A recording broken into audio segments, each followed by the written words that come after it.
Hi everyone, and welcome back to the 20th video of the Old Testament survey course. In this video, we'll examine the biblical book of Ruth. We'll start with some background issues. First is the author of the book of Ruth. The book is technically anonymous, so we don't know who wrote it. But whoever it was, they were a masterful storyteller, because this book is a literary masterpiece. The way it tells the story brilliantly highlights its theological message. So in a bit, we'll look at the story that this book tells, but we'll also look at the way it tells the story to see more clearly the point it is making and what we should learn from it. Now, let's talk about the place of the book of Ruth in the Bible. In the English book order that you're used to, Ruth comes right after the book of Judges, because the events of Ruth happened during the time of the Judges. Ruth describes a pocket of faithfulness during unfaithful times. And this book bridges the historical gap between the Judges and the monarchy of King David that we'll see in the books of 1st and 2nd Samuel. And in the Hebrew Bible, which you might remember has the same books, but sometimes in a different order, the book of Ruth comes after the book of Proverbs. Now, what do you think is the significance of this? We haven't yet surveyed Proverbs, but you might know that it ends in chapter 31 with the poem of the virtuous wife, also known as the woman of valor. So you would read about the Proverbs 31 woman, and then the next thing that you would read in the Hebrew Bible is the book of Ruth. Is that a coincidence? I don't think so. Ruth is a concrete illustration of the Proverbs 31 woman of virtue. And then in the Hebrew Bible, Ruth is followed by the Song of Solomon. And I'll let you connect those dots for yourselves. A significant purpose of this book is that it looks forward to and prepares the way for King David. This is the story of God providentially preparing for the birth of David. However, as with all biblical narratives, God is the ultimate hero of this book. It is not just about Ruth's working in character, but it is about God's working in character. So the point of this book is not just to imitate Ruth or Boaz in their faithfulness, which we should do, but the main point is to see God's working and to stand in awe of God and to trust God in our own lives because we have seen how he has been faithfully working out his plan in history. Now let's shift to talk about the organization of this book. The outline of Ruth, like Exodus and Numbers, is built around the changes of the physical setting. The story basically takes place in 4 main locations. And in Ruth, the locations are not only the actual places where the events took place, but they also have symbolic significance. And in Ruth, the 4 locations correspond to the 4 chapter breaks. In the first chapter, they go to the country of Moab and later come back to the promised land. They move away from the promised land full, but go back to the promised land empty. And yet, Ruth comes to the promised land for the first time. Chapter 2 takes place gleaning in the fields around Bethlehem. This is a place of working for fruitfulness. And chapter 3 takes place at the threshing floor, the place of the harvest, the place of enjoying that fruitfulness. And finally, in chapter 4, redemption takes place at the city gate, which is the place of decision and legal finality. Now we'll look at the content of the book. Here are some key verses of Ruth. First is Ruth 1:16 through 17, which says, "But Ruth replied, 'Don't urge me to leave you or to turn back from you. Where you go, I will go, and where you stay, I will stay. Your people will be my people, and your God, my God. Where you die, I will die, and there I will be buried. May Yahweh deal with me, be it ever so severely, if anything but death separates you and me.'" This passage describes the conversion of Ruth. She was leaving her people and God's and committing to the people and God of Israel. She confessed that Yahweh would be her God, and she even took her oath in the name of Yahweh. The next key verse is Ruth 2:3, and it says, "So Ruth went out and began to glean in the fields behind the harvesters. As it turned out, she found herself working in a field belonging to Boaz, who was from the clan of Elimelech. Now, you might be thinking, why is this a key verse? Well, in the big picture of the story, an apparently random event of going to this particular field put her in the place to meet Boaz, who will play a big part in the rest of the book. And the significance is in the phrase translated, as it turned out. By the way the author phrased this, by the language he used, it is very clearly implied that this was not a random event. Kind of like, as it turned out, as it so happened to take place, wink, wink. You see, in this way, the author points out that God's fingerprints are all over this seemingly random event. God was working in the lives of Ruth and Naomi beyond what they could have imagined. And next is Ruth 2, verses 10 through 12. After Ruth had met Boaz and he was gracious to her, then she fell on her face, bowing to the ground, and said to him, "Why have I found favor in your eyes, that you should take notice of me, since I am a foreigner?" But Boaz answered her, "All that you have done for your mother-in-law since the death of your husband has been fully told to me, and how you left your father and mother and your native land and came to a people that you did not know before. May Yahweh repay you for what you have done, and a full reward be given you by Yahweh, the God of Israel, under whose wings you have come to take refuge." Now, this passage is confirmation of Ruth's conversion and character in the words of Boaz. And this is based on what she had done for her mother-in-law. And it's also a pronouncement of blessing on her because she had been faithful and because she had taken refuge with the Lord. God will repay her, blessing with blessing, just like the promise given to Abraham. And then Ruth 3:11, where Boaz said, "And now, my daughter, don't be afraid. I will do for you all that you ask. All my fellow townsmen know that you are a woman of noble character." In this verse, Boaz promises to redeem Ruth and Naomi's family, but he also publicly acknowledges that she is a woman of noble character. This is a word regularly used to describe significant people, often translated as a person of valor or a virtuous person. And earlier in this book, Boaz himself was described as a man of noble character. So Ruth is now addressed as having the same social status as him. And notice how her status grows throughout the story by the titles she is given. She started off as the Moabite, and then she was called Naomi's daughter-in-law. And then she was called a woman of noble character. And at the end of the book, she was compared to the mothers of Israel, to Rachel and Leah and Tamar.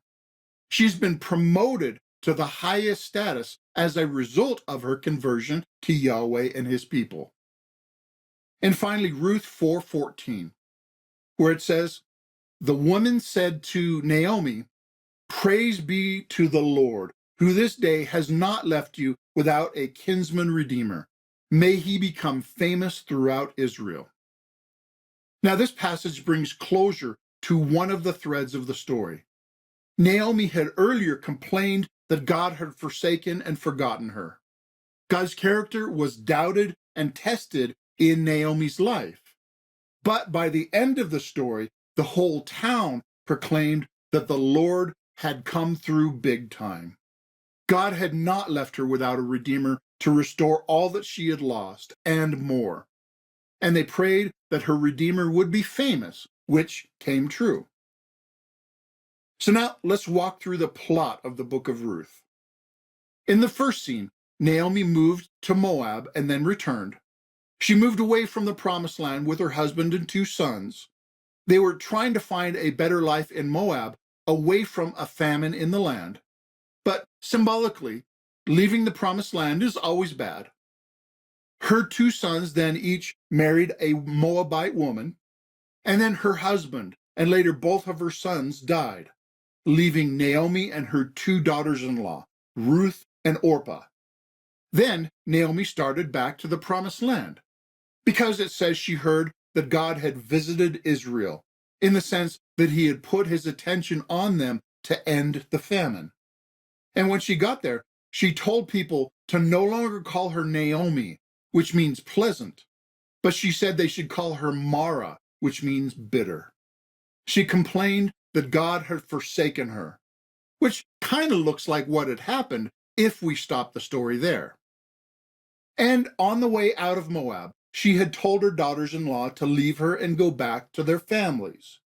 Orpah left Naomi and went back, but Ruth refused to go back. She went beyond what was socially required and remained devoted to her mother-in-law. She committed to her new people and her new God. And the next scene took place in the grain fields. Ruth and Naomi needed a way to support themselves, so Ruth went into the fields to glean behind the harvesters. Now, gleaning is an ancient manner of charity for the poor. The farmer did not harvest all the field, but left some for the poor to pick up. And by the way, this is actually a great lesson for modern charity. It demonstrates a middle ground between just giving welfare, which robs people of initiative and dignity, and just abandoning them to fend for themselves. It makes people responsible for their own well-being, but also provides a way for this to be possible. It's an old cliche, but still wise, that the church should give a hand up and not a hand out. So Ruth went out to the field to glean, and she just happened, wink, wink, to go to a field owned by Boaz. As she would find out later, Boaz was related to Naomi's dead husband, and therefore he was in a position to help them by the law of redemption by a kinsman, which I'll describe in a minute. Boaz showed Ruth favor, gave her grain, and protected her. Naomi then heard about this and rejoiced. Then is the next section, which took place mostly at the threshing floor. Naomi took it upon herself to play matchmaker, to find a place for Ruth, and she planned a setup for Ruth basically to propose to Boaz. And Ruth followed the instructions that Naomi gave her. And by the way, there was nothing sleazy about what Ruth did. What she did was upright and virtuous, even if it was a bit forward and bold. And Boaz responded favorably. He promised to do what Ruth asked. He assured her that he would take care of them because Ruth had proven herself to be a faithful woman of virtue. But Boaz also mentioned another kinsman who was a closer relative and who therefore needed to be given a chance to redeem first.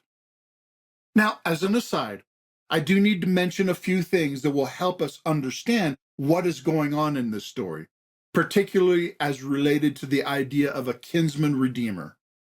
First, this and the next chapter are referring to the commands mentioned in Genesis chapter 38 and especially in Deuteronomy chapter 25 about the requirement of a brother to take care of his brother's widow.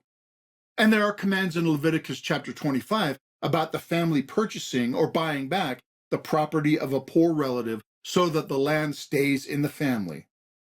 These were principles from God for the family to take care of those who risked being destitute. And second, in Ruth, the person who took care of the widow was called the Redeemer, and what he did was called redeeming. This is a word that often means buying back, but here it shades toward the meaning of reclaiming, in the sense of reclaiming from childlessness and poverty. The Redeemer paid the price so that the person would be taken care of. So the kinsman in this story was required to pay the price to take care of his relative's widow and to assure that the legacy of the dead relative would live on. Boaz said he would do it, but another closer relative had to be given the chance to do it first. And Boaz blessed Ruth and sent her to Naomi with abundant food. And then the last scene took place at the city gate, in front of all the elders, so that the decision would be official and legal. The unnamed relative was given the opportunity, but declined to help. And Boaz publicly committed to marry Ruth and take care of Naomi and her family. Then Boaz and Ruth were married and later had a child. And it highlights how Naomi was blessed and full because of all that God had done for her. And this leads to the genealogy of David at the end of the book, because Boaz and Ruth's child would eventually be David's grandfather. And they all lived happily ever after. That is the story of Ruth. But I also promise that there is significance in the way that this story is told. So now we'll look at the theological themes of Ruth. And most of these themes are highlighted by the subtle ways that the author told this story, as I'll try to point out. The first theme is covenant faithfulness. The Hebrew word chesed is a key repeated term in this book. It's often translated kindness in Ruth, in key verses like 1:8, 2:20, and 3:10. But the word means covenant faithfulness, which includes kindness, but is so much more. And this concept is not easily translated with one word or phrase. It means doing what is right towards one another according to the covenant relationship, but also delighting to do this because of an attitude of love, grace, and kindness toward that person. Now, Ruth showed this kind of faithfulness to Naomi by not leaving her. Boaz showed this kind of faithfulness to Ruth and Naomi by taking care of them. And when Boaz responded to Ruth's proposal, he said it was her covenant faithfulness to even make that suggestion. And the town of Bethlehem was noticed to be faithful in a time of unfaithfulness. But most importantly, God was faithful to his people, especially to Naomi, even when she was complaining because the promise was tested. God came through for her because he is faithful, full of chesed. In chapter 1, Naomi claimed that God had forsaken her. Yet by chapter 2, verse 20, she realized that God had not, in fact, forsaken his covenant faithfulness. And she blessed the name of the Lord for his faithfulness. And by the way, you might recall that chesed is the Hebrew word used in the famous passage in Exodus 34:6, where God revealed his name. The Lord, the compassionate and gracious God, slow to anger, abounding in chesed and faithfulness. And the second theme is faithfulness by contrast. This means covenant faithfulness, which is demonstrated by contrast with another character in the story. Orpah, the other daughter-in-law, went back to her family in Moab. Now, she did nothing wrong by going back. Remember, Naomi told her to do so. But this makes Ruth's sacrifice of faithfulness look even more heroic by comparison with the other option which she did not take. In the same way, Boaz is shown in contrast with the unnamed relative. And this anonymous man did nothing wrong either. If he were to have married Ruth, he risked his own inheritance, and he just decided it was not worth the risk. But this highlights the faithfulness of what Boaz did for them, because he shared a similar risk. The faithfulness of these people was highlighted by the contrast with what they could have done, as demonstrated by what other people did. And the third theme is God's behind-the-scenes sovereign covenant faithfulness. God is actually rarely mentioned in the book of Ruth, and yet in another sense, he's all over this book. In Exodus and Joshua, God showed up by parting the water and doing miracles, but there are no dramatic miracles in Ruth. However, that does not mean that God was not at work. In this story, God worked behind the scenes to perfectly bring about his purposes to bless Ruth and Naomi, and through them to bless the nation. Remember, Ruth just happened to go to a particular field owned by a man who just happened to be related to Naomi, and he just happened to take notice of her, and it was kind to her, etc. So keep this theme in mind in your own life. Just because you don't always see God at work, that does not mean he's not working. He's always working, sometimes through the smallest things to bring about big things, because he is always faithful. And the last theme is David. This refers to King David, who is a main character in later Old Testament books. The genealogy at the end might seem like an afterthought to the story of Ruth, but it is actually one of the main reasons for this book. In the Bible, we're told the birth narrative of some key leaders, such as Moses, John the Baptist, and of course, Jesus. Well, the book of Ruth is the birth narrative of David, an apparently insignificant story of a foreigner who converted to Yahweh leads to the greatest king of Israel, and eventually to the King of Kings. There are no small stories when God is involved. All right, those are the themes of Ruth. So now let's review. First, the organization of Ruth. Remember that Ruth is organized by the 4 locations, and they are to Moab and back, in the field, at the threshing floor, and at the city gate. And the 4 themes of Ruth, they are covenant faithfulness, contrast faithfulness, God's sovereign faithfulness, and David. Obviously, you can remember that there are 3 types of faithfulness, and then David. All right, that is the summary of the book of Ruth, and I hope it was both informative and inspirational.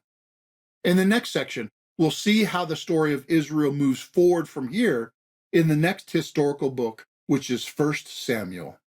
And I'm looking forward to it. Thanks for watching.